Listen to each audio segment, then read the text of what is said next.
cashing in on her mother's death. Police say a Hamden woman made more than $100,000 stealing her dead mother's Social Security checks. But now she has been busted. News 8's Bob Wilson is on that case tonight. Bob?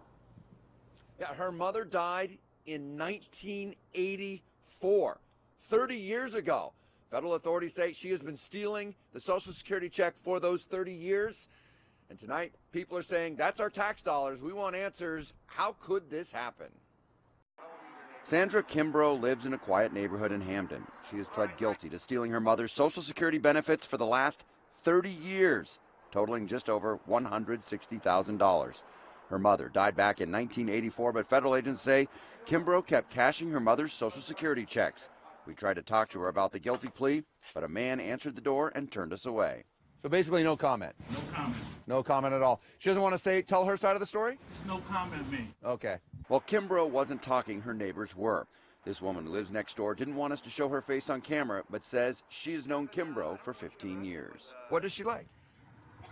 She's a down-to-earth person. She's a very caring person. I mean, she look out for my grandbabies. When you hear $160,000 stolen from the government.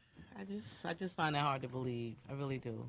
Now, despite the neighbors in the area stick up for her, say she's a nice lady, she's a great lady, they even trust her with the grandkids, people say those are tax dollars. Those are their dollars that she stole. That's a long time. That's a lot of money coming out of my paycheck every week, definitely. Is it frustration, anger? What do you...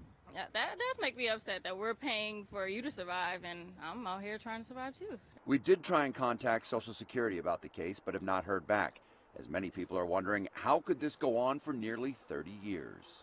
I mean, I'm not sure how she gets away with it, but also it's really disappointing that someone could do that. Now, we did talk to the U.S. Attorney's Office about it. They said they believe somewhere around when a person turns 100 years old, that's when Social Security starts intensifying the audits to make sure that they actually are alive, and that's how they caught this woman when the auditors went through. Kimbrough is expected to be sentenced February 11th, could get up to 10 years in prison and a fine of $250,000. I'm Bob Wilson, reporting live in Hartford, News 8.